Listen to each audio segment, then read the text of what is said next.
Ijambo ry'Imana riravuga ngo kuko urukundo Imana yakunze abari mu isi arwo rwatumye itanga umwana wayo w'ikinege ngo mwizera wese ntazapfe rubi ariko ahabwe ubugingo budashira. Kaze mu nkuru ijanye n'iki kiganiro. Abantu batanguye gukurikira Yesu amaze gukora igitangaza ca mbere aho yahindura amazi akaba umuvinyu mu bukwe ikana. Bamwe baciye batangura kwemera yuko Yesu ari we Mesiya Imana yasezeranye kandi izorungika. Abandi nabo baratangazwa n'ibitangaza yakora, mugabo bakibaza uwo muntu uwo ari we bagahererwa. Abakuru b'idini barashavuye cyane igihe Yesu yirukana abadandariza mu rusengero, ariko si bose bashavujwe n'ivyo.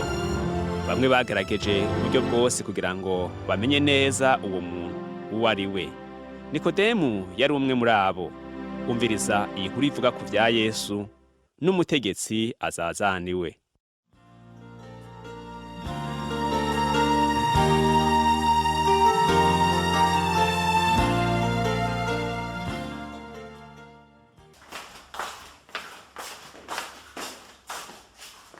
Uri hano? Numva ndemye mu mutima kuko numvise yuko abantu benshi baguma batura yuko ari wowe Mesiya. Erega Yohana, sinonezerwa cyane kubera barya bose bavuga ngo barizera ko ndi Mesiya. Ariko rero Yesu, jewe numva umengo bivuga bivuye ku mutima.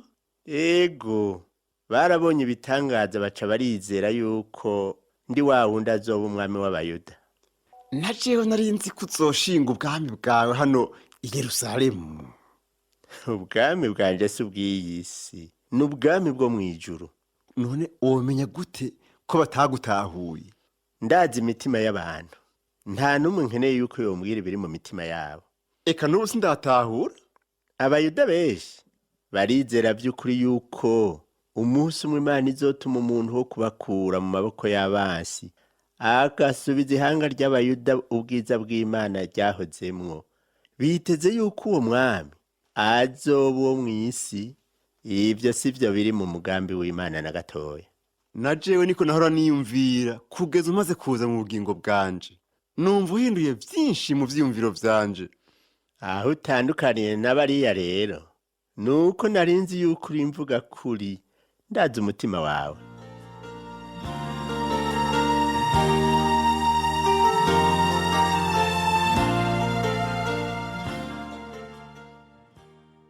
Harabuze umwe gusa muri twebwe, mbega yo barinde. Mbabarira Kayafa, nacerewe. Wasubiye gucererwa. Turanezerewe ko uronsa kanya ko kongera kubana natwe. Mbabarira. Dutangure. Yesu w'i Nazareti amaze imisi atera ingorane nyinshi. Amaze no kwita ko ari we Mesiya. Ni wa wundi yashika mu rusengero agaca asanzaza ivy'abantu bariko baridandariza. Niwe nyene. Yarashavuje cyane abaherezi n'abandi bakuru b'idini. Ntivyashobotse ko bomushimagiza. Ariko Abayuda benshi bamukondoreye inyuma kubera ibitangaza ahora akora. Bijya byose nivyo bakina. Twiyubara uko twomugenza. Abantu benshi baramaze kwizera ko ari we mukiza wabo. Dukeneye ko abantu bodushigikira. Urya n'umubeshi Nikode. Naramwiboneye akijije umuntu yari kimugavaho atambuka. Ntavyo gukiza kwiwe. Urya n'umubeshi. Erega urya muntu mu vy'ukuri ntiyari kimuga. Naramwiboneye akoze ku maso y'umuntu w'impumyi acarahumuka. Ivyo vyose babikoze nk'abagira igikino. Naramubonye akora ku muntu atumva kandi atabona catangura kumva ubwo nyene. Ivyo vyose n'ububeshi. Hariho uko baba babiteguye rega. Ndacazazaniwe. Naramwitegerereje hafi. Ubu ndakibaza nimba ari we vy'ukuri Imana yasezeranye. Ndacazazaniwe. Ntaco turiko turashikako asanga tuguma duharira gutyo. Muraguma mumwihweza. Mumukurikira haja hose. Muze muzana inkuru zose zivyo mwamubonyeko. Hari umuntu yambwiye yuko Simoni yagiye anyegeza amatungo yiwe bigatuma adatanga ikigira 10 gikwiye. Ico ni icaha gikomeye. Ivyagezwe bivuga yuko umuntu nk'uwo bibonetse ko adatanga ikigira 10 acatanga injuro zitatu ivyo aheranye vyose. Mbega dutegeza gukurikiza ivyagezwe 100%. Erega afise abana batoye. simoni yategerezwa kuba yaravyiyumviriye hakiri kare akiyumvira inkurikizi z'ivyo ariko aragira. Leo muharurire nyabuna ivyo ategerezwa gutangishwa hanyuma umushikirize igitigiri. Ego ndabikora, ariko none asangwa ata mahera afise naho bigenda gute? Ivyagezwe bivuga yuko adashoboye kuriha aca atabwa mw'ibohero, umugore wiwe n'abana biwe nabo bagaca bagurishwa kugira ngo bagirwe abaja baheze bariho ideni. Tubandanye. Hari inkuru zo kwizerwa zivuga yuko hari abahungu benshi bafashwe bariko barigera ibirato vyabo kw'isabato. Ivyagezwe bivuga yuko boca bakubitirwa iruhande y'irembo. nta kuntu twobibutsa gusa yuko bakojeje ku vyagezwe. Ivyagezwe n'ivyagezwe ntibihinduka.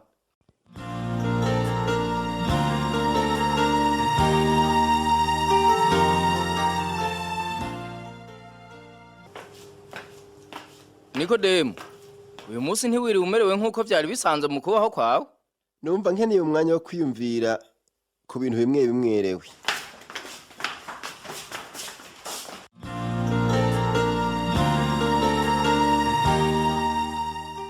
Mana ushobora vyose, numva nzazaniwe.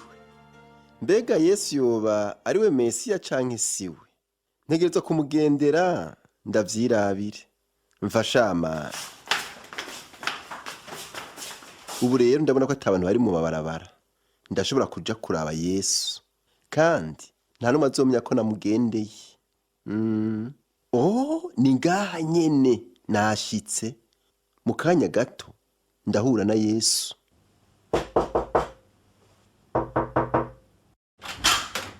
Amahoro, nitwa Yohana. Twogufasha iki? Amahoro, nitwa Nikodemu, umwe mu bakuru b'Abayuda. Ndondera Yesu w'i Nazareti. Yoba ari ngaha? Ego nihari. Kaze winjire. Urakoze.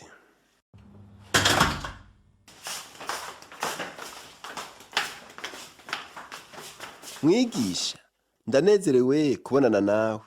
Naratangajwe cyane n'ibimenyetso n'ibitangaza ukora. Ibimenyetso n'ibitangaza sibyo bihambaye Nikode. Igikuru n'ubucuti bw'umuntu n'Imana. Ariko narigishije yuko ibikorwa ari ikintu gihambaye. Nibyo bitugira abagororotsi imbere y'Imana. Wigishijwe bitari ibyo. Umuntu atavyawe ubwa kabiri ntashobora kwinjira mu bwami bwo mwijuru. Umuntu akuze yoshobora kongera kuvuka gute? Ndakubwira ukuri. Iyo umuntu atavyawe n'amazi n'impwemu ntashobora kwinjira mu bwami bw'Imana. Ivyo sindabitahura. Nta gikorwa wokora kugira ngo winjire mu bwami bw'Imana. Ni Imana yonyene ikora ico gikorwa. Ndakeneye umwanya kugira ngo niyumvire neza kuri ivyo uvuze. Umuyaga uhuhuta ugiye ugomba. Wumvise ijwi ariko none ryavugiye hehe? Ntitubizi. Ukuvuka ubwa kabiri ni nk'umuyaga. Ibyo byoshoboka gute? Uri umwigisha wo mu Bisirayeli, ukaba utazi ibyo? Ibyo nzi nibyo nigishijwe. Ubu ndiko ndagerageza kumenya ivy'Imana ivyo ari vyo. Ibyo mvuga ni ukuri kw'Imana, ariko ntiwemera ibyo ngo ushingire intahe. Ndagerageza uko nshoboye kose. Nababwiye ukuri kw'ibyo mw'isi, ntimwemera ibyo mvuze. Mbega mwokwemera gute ndababwiye iby'ijuru? Ndagomba by'ukuri kwizera ivyo uvuze. Nta muntu yamanutse ava mw'ijuru atari umwana w'umuntu. None uwo mwana w'umuntu ninde? Nimwumve, n'umwe yaje ava mw'ijuru. Uwizera umwana w'Imana wese ntazopfa rubi, ariko azohabwa ubugingo budashira. Ndagomba ubuzima budashira kurusha ikindi kintu cose noronka mw'isi, ariko sinzi uko nobigenza. Kuko urukundo Imana yakunze abari mw'isi, ariko rwatumye itanga umwana wayo w'ikinege, ngo umwizera wese ntazapfe rubi, ariko ahabwa ubugingo budashira. Imana kubw'urukundo rwayo ruhambaye yatumye umwana wayo gupfira ibyaha byabo mw'isi. Gukurwa kubinyagiriza ibi nakoze vyonezera cane nk'ingabire iruta izindi. Ni ingabire kandi itangwa ku buntu. Ico wokora ni ukwemera mu kwizera ukakira iyo ngabire. Imana ntiyatumye umwana wayo ku isi gucira abantu urubanza kubw'ibyaha byabo, ahubwo yazanywe no kubababarira, kubeza no kubagira ibyaremwe bishasha. noshobora nte kwizeraga Yesu? umuco waraje mu isi ariko abantu bakunda umwiza kuruta umuco kuko ibikorwa byabo ari bibi. Abakora ibyaha banka umuco kuko batagomba ko ibibi byabo byomenywa n'umuntu n'umwe. Oh mana, ndagusabye umfashe gutahura ukuri. Uwuzi ukuri aza ku muco bikamenyekana yuko ibikorwa byiwe biva ku Mana. Ndipfuza kumenya uko kuri uko ariko.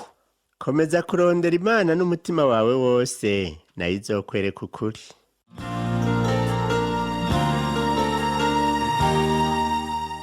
Nikode, muri iyi minsi usa n'ufise umutima uhagaze.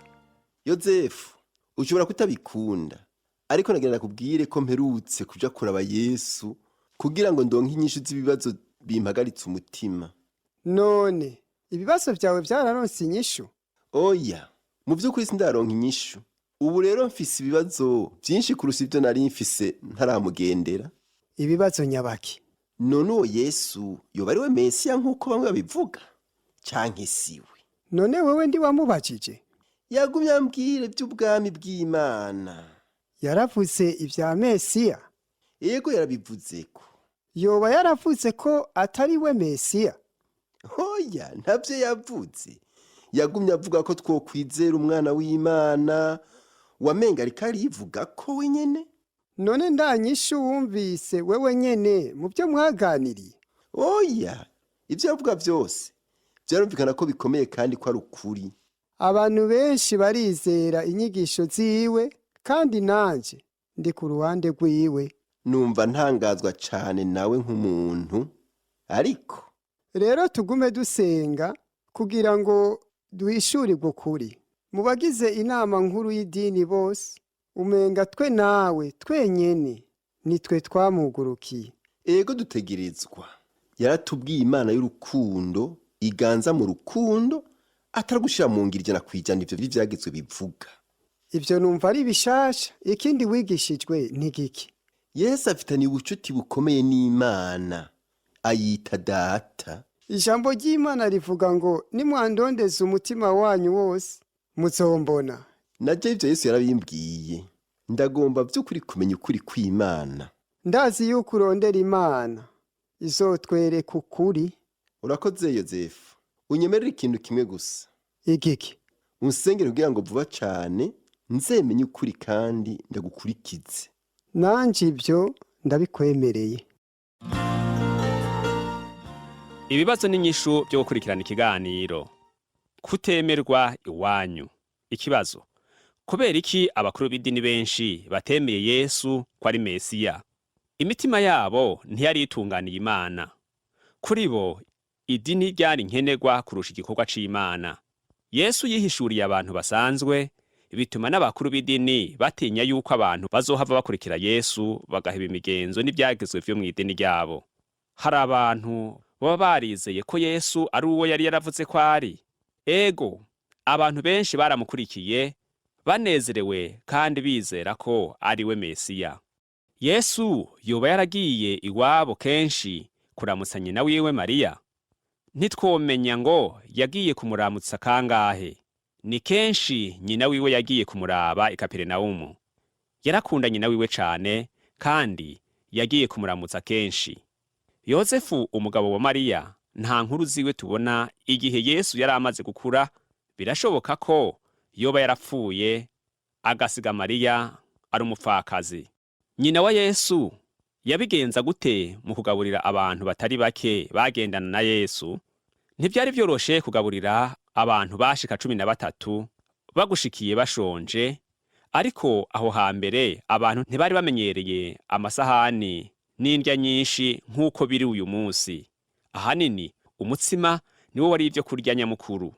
Kubera iki umukuru w'isinagogi yahaye ikaze Yesu wasomye ibyanditswe mu mwanya wo gusengera hamwe? Wari umugenzo wabo mu gihe umwigisha agendeye isinagogi y'ahandi.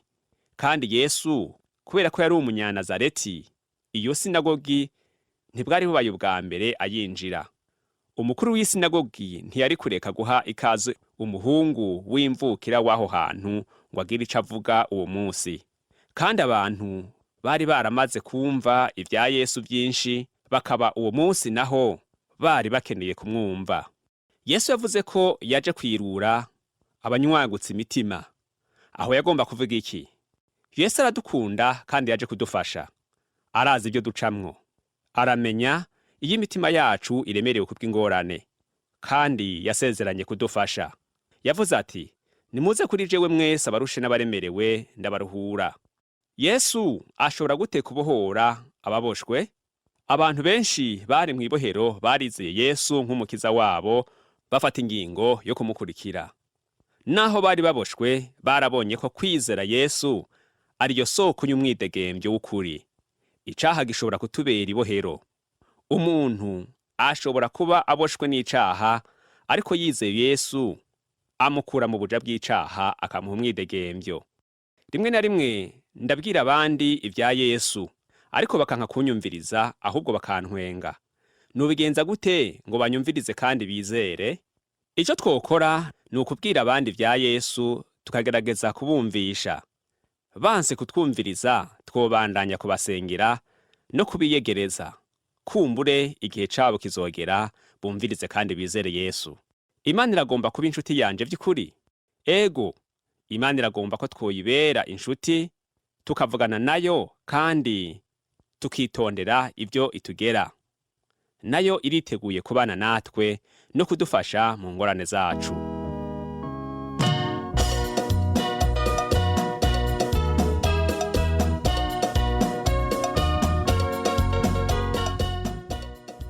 Tugeze rero mu mwanya wo kugira ico tuvuze ku ijambo ry'Imana twumvise. Wewe nanje Imana iracadukunda urukundo rudashira. Ariko ibyaha byacu byadutandukanije n'Imana. Imana yera kandi igororoka iraduteguriye inzira kugira ngo ibyaha byacu biharirwe. Iyo nzira ni mu mwana wayo Yesu KRISTO. Yesu yapfuye azira ibyaha byacu. Yarazutse mu bapfuye, ubu akaba ari muzima. Afise ububasha bwo kuza mu bugingo bwacu akaduharira ibyaha, akaduha agakiza k'ibihe bitazoshira. Guharirwa ibyaha no guhabwa ubugingo budashira ni ingabire itangwa n'Imana ku buntu. Nta gikorwa twokora ngo tubihabwa nk'ingabire.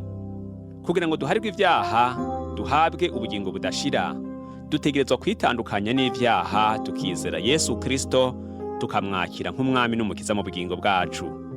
Ngomba ndangize nsenga isengesho rigufi rivuye ku mutima. Wumvirize, hanyuma ninaheza nce ndagusaba kwifatanya nanje mu kurisubiramwo. Mana nzima, ndazi ko ndi umunyabyaha. Ndizera ko Yesu yapfuye azira ibyaha byanje. Ndizera ko yapfuye akazuka, ubu akaba ari muzima. Nditandukanije n'ibyaha byanje.